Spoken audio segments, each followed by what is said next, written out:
ang ating pag-uusapan ay pangkaraniwan, lalo na sa mga senior citizen, tungkol sa mga pag-inom nyo ng gamot. So, kailangan pakinggan nyo po itong lecture na to dahil hanggang ngayon, marami po akong natatanggap na mga pasyente na pag tinanong mo, paano mo iniinom tong gamot na to?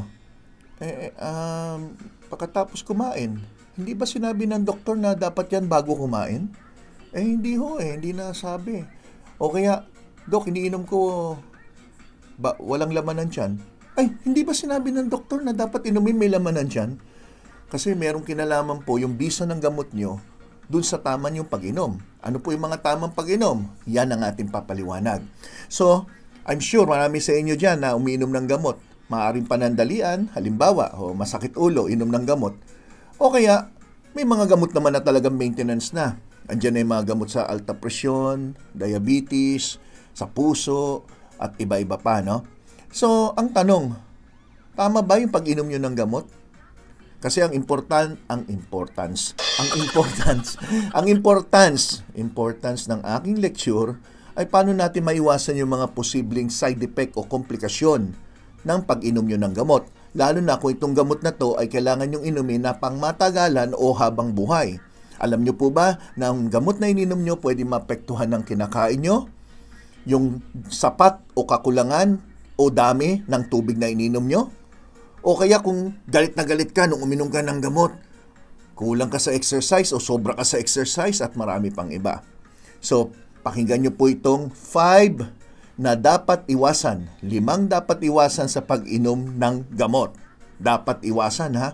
So, number 1, madalas natin marinig na majority ng mga gamot ay dapat iniinom pagkatapos kumain. Majority, I would say 80% or 90% ng mga gamot, pinapayo ng doktor, huwag iinumin ng walang laman ang tiyan.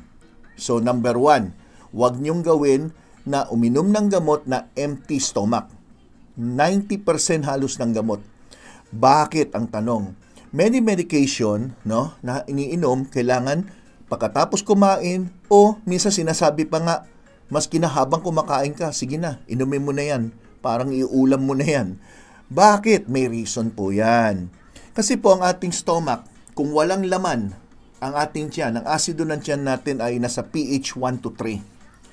Ibig sabihin niya, very acidic kung walang laman ng tiyan nyo. Ngayon, pag naman yan, kumain ka muna, naglaman ka muna ng tiyan nyo bago ka kumain, ang pH nyo magiging 4 to 5. Ano ngayon ang reason kung bakit gusto natin 4 to 5? Kasi, kung wala kang kinain, yung asido ng tiyan mo na sobrang taas, maaring maapektuhan po ang inyong absorption ng mga gamot. At the same time, chances na lalo kang magkaroon ng hyperacidity kung yung gamot ninyo ay pinapainom ng doktor dapat after meal. So, ang tanong, why must some medicines be taken with or after food? Ito po ang sagot. Number 1, to reduce the side effects ng naduduwal o sinisikmura o humihilab ang tiyan. Number 2, i-reduce din ang side effect ng gastric irritation, indigestion, stomach inflammation or ulcer. So, ibig sabihin, kung ang gamot dapat inumin may laman ng tiyan, dapat sundin nyo po yung utos ng doktor. Bakit pa? Kasi may mga gamot din na dapat iniinom nyo para mas maganda ang pag-absorb papunta sa inyong bloodstream o mas madaling kumalat yung gamot sa buong katawan pag may laman ang inyong tiyan. Pero ang tanong, Doc, bakit yung gamot na binigay sa akin ng doktor ko, sabi niya, inumin ko bago mag-almusal? Halimbawa, mga gamot sa thyroid. Yung mga gamot na iniinom, di ba, merong before meal. O kaya yung gamot sa osteoporosis, alendronate. Usually, binibigay yon before meal. Okay? Yung mga L-troxin, kadalasan, yung iniinom yan before meal. 30 minutes before meal, 15 minutes before meal. Yung mga omeprazole, pinapainom din before breakfast, di ho ba? O kaya sa gabi bago matulog. Tama po yon. Kasi may mga gamot naman na dapat inumin on an empty stomach. So yung mga gamot naman, bakit pinapainom ng doktor on an empty stomach? Ito po mga dahilan. May gamot na mas na-absorb kung walang laman ang inyong tiyan. Mas acidic, mas na-absorb. Nagiging less effective to kung kumain na kayo. So may gamot na ganyan. So dapat tatanungin niyo yung doktor o kaya obligasyon ng doktor pala na sabihin sa pasyente, o inumin mo ito bago kumain, inumin mo ito pagkatapos. Hindi pala kayo may problema, yung doktor nyo. Pero kung pinaliwanag ng doktor nyo pero hindi nyo naman sinunod, kayo may problema, di ba? So make sure pag kayo po'y naresetahan ng doktor, tanungin nyo, Dok, nakalagay kasi dito sa reseta mo 101 o kayo 100 o kaya 001. Alam nyo ba yung ibig sabihin nun? Pag sinabing 001, wala sa umaga, wala sa tanghalian, meron sa hapunan. Pag sinabing 100, meron sa almusal, wala sa tanghalian, wala sa hapunan. Pero ang tanong, hindi nabanggit bago ba mag-almusal o pagkatapos mag-almusal? Tanungin niyo yung doktor pag hindi nasulat yon, ha? Okay? Lalo na pag mga pain reliever, importante po yan. Some foods can interact with your medicine either by increasing or decreasing the amount of medicine in your blood to potentially dangerous levels. So, ibig sabihin yan, may mga gamot na pag ininom nyo, may laman o walang laman ng tiyan, depende sa klase ng gamot, maaring biglang tumaas o maging mababa ang concentration nito sa inyong dugo. So, kung mababa, edi less effective. Kung mataas naman, baka ibang epekto ang makita natin, hindi yung gusto nating effect ng gamot. Di ba?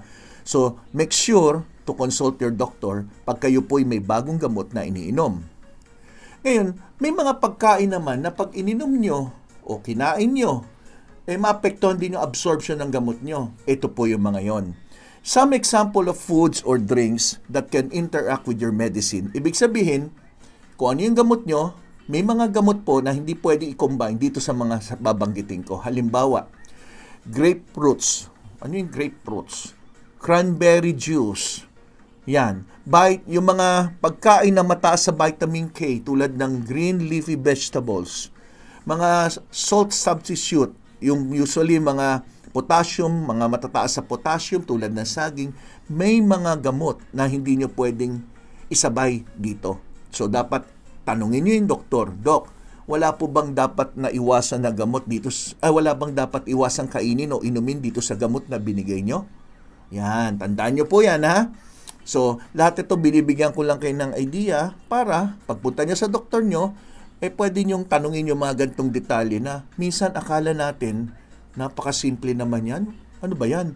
Pero may kinalaman yan sa paggaling ninyo o paglala ng sakit nyo. As a general rule, ibig sabihin pangkalahatan, medicines that are supposed to be taken on an empty stomach should be taken 1 hour o maski 30 minutes before meal or 2 hours after a meal. Ulitin ko, ha? Pakinggan nyo po, children. Kung sinabi ng doktor na yung gamot na yan, inumin nyo ng walang laman ng tiyan, kaso pagkagising mo, nakalimutan mo, nag-almusal ka na. So, huwag nyong inumin agad. Intay ka ng mga 2 oras at kinoconsider na yan na parang empty stomach na. Pero kung sa umaga naman, naalala mo, bago ka mag-almusal, sabi ng doktor, kainin bago mag-almusal, at least 30 minutes to 1 hour bago ka mag-almusal. Tandaan nyo po yan. Very important. Very, very important. Bibigyan ko kayo ng halimbawa. Yung isang pasyente na may GERD, niresetahan ko ng omeprazole. Sabi ko, inumin mo to at bedtime at inumin mo sa umaga naman bago mag-almusal. Hindi siya attentive. Hindi niya, parang binaliwala niya yung instruction o nakalimutan o kung ano man dahilan. So after 1 week, Dok, bakit ganun pa rin parang wala nagbago? Sabi ko, teka, review natin yung mga gamot mo. Sinunod mo ba yung pag-inom ng gamot?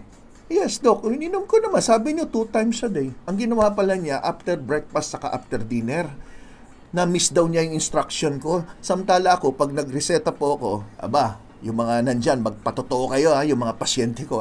Di ba nakasulat doon? After breakfast, after lunch, o kaya before breakfast, nakasulat doon, malinaw na malinaw. Saka pag nagreseta ko, pagkatapos ko na i-print, binibigay ko sa pasyente, ito ho, iniisa-isa ko po yan. Okay, bakit ngayon importante yan? Dahil dito. Bibigyan ko po kayo ng parang idea lang ng mga list ng mga gamot na pangkaraniwan na iniinom nyo. Nakalagay dito yung inumin dapat before at nakalagay din kung after. So, ito na. So, medication which you should be taken with food. Ito yung mga gamot na dapat inumin na may pagkain. Allopurinol, Ayan, yung mga may mataas na uric acid. Hindi ko na isa-isahin ha. So, tingnan nyo na lang. Oh, may antibiotic, may gamot sa puso. Meron po dyan na mga gamot sa ibaba, no? Yung mga naproxen. Dapat after meal. Ibig sabihin, pagkatapos kumain, inom agad. O kaya habang kumakain, pwede nyong inumin. So ano pa, yung mga common. Banggitin ko na lang yung mga common dito. Ayan, siguro alam nyo na yung mga antibiotics, gamot ng pampalabnaw ng dugo, gamot sa ulcer, steroids, nakalagay rito.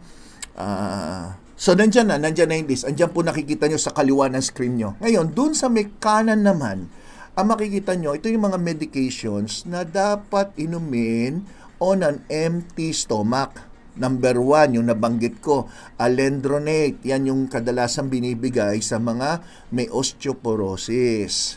Okay. Bisacodyl, ito yung pampadumi, empty stomach din dapat yan. So sa gabi kadalasan pinapainom, di ho ba? Ito mga anti-allergy, Claritin, kilala niyo yan, di ho ba? So tingnan nyo na lang yung mga generic dyan. Ngayon, kung sakasakali yung iniinom nyong gamot ay wala po dyan sa mga nakikita nyo sa listahan na yan, eh di dyan nyo po itanong sa mga doktor nyo. Dok, ito yung iniinom kong gamot. Ano ba to? Before o after? Mabanggit ko lang, no, dito sa empty stomach, nakalagay rin dito sa dulo yung, sa pinaka-last column, yung levothyroxine. Yan yung mga iniinom ng mga pasyente may hypothyroidism. Kadalasan pinapainom yan sa umaga bago kumain. So, ayun na po yung mga list. Okay? So, sana nakatulong yung mga yan dahil importante ho na alam niyo yan. Ngayon, pagdating sa long-term direct sun exposure, this is very important. May mga gamot po na pag ininom nyo at maintenance, halimbawa, tuloy-tuloy, gamot sa high blood o anuman, tanungin nyo rin yung doktor kung okay lang na na-expose kayo sa sun exposure. Expose sa sun. Ibig sabihin nakabilad sa araw. Dahil nalaman na may mga gamot na maintenance na pag iniinom nyo at kayo po ay nagbilad sa araw o madalas mabilad sa araw, mas madali po kayong mangitim o magkaroon ng discoloration ng skin. Ang isang mga pwede kong ihalimbawa dyan ay antibiotics. May mga antibiotics na hindi ka pwede ma-sunburn, mga ganyan. May mga tinatawag na phototoxicity. Kadalasan yung mga non-steroidal anti-inflammatory drug or NSAID. Ito po yung mga isa-isahin ko ha. Ibuprofen, naproxen, yung mga diclofenac, yung mga at kahalintulad niyan. Then may mga topical medication, yung mga pinapahid din na hindi rin kayo pwede ma-expose sa araw. So dapat alam nyo rin po yan. So yun yung mga dapat yung bantayan. Number 1, yung inumin yung gamot, may laman o walang laman ng tiyan. Number 2, long-term direct sun exposure, yung nakabilad sa araw. Number 3, alam nyo po ba na ang over saka under hydrating ay nakakapekto rin sa inyong gamot? Hala, over, under, ibig sabihin sobrang daming ininom na tubig at under, kulang naman sa tubig. Yung over saka under hydrating ay pwede rin po na maapektuhan po yung bisa ng inyong gamot. Ang tanong, bakit, Doc? Ito po, drinking too much water, tama, or failing to drink enough water, ay pareho maapektuhan ng inyong bisa ng gamot. Yung ating mga gamot ay umaasa yan sa tubig sa ating katawan, sa ating ininom, para ito ay makalat niya at ma-absorb ng buong katawan natin. So, mahalaga ang tubig. Pero pag kayo po ay dehydrated, kulang sa tubig, mas matagal po naiiwan yung gamot sa inyong katawan.